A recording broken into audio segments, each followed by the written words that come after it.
Ne hakikaten hala. Yoktu böyle. Baba o şiirin adı günü. Kız Çey Balı xanımdır. Az Tapa bilmirəm. Aziz Elza Seyidcahan yaz gələcəkdə boşa məni, qoşa məni. Bir əlim başımda, bir əlim başımda.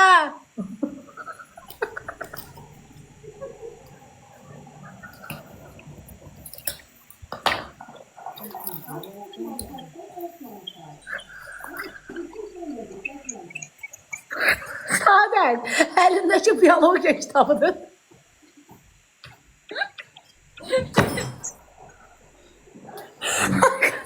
Hayır, əlindəki nədir? İfadə. Elza Seyidcahan yaz gəlir də şeirə, nə olursa.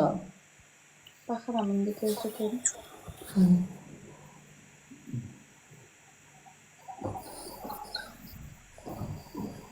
Çıxmır. Ay, səhər açıldı. Kosmetolog zat işləməsən, sən Allah. Yürümasın öyle. On bir tane verdim.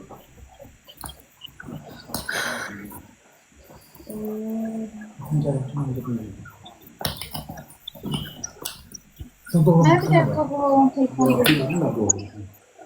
Yok onu dedim sen de oğlum. Sana Allah olmak istiyorum. Allah sana, sağ ol 40 əfsanə abiciyim. Ver onda bunu şeyleyeyim.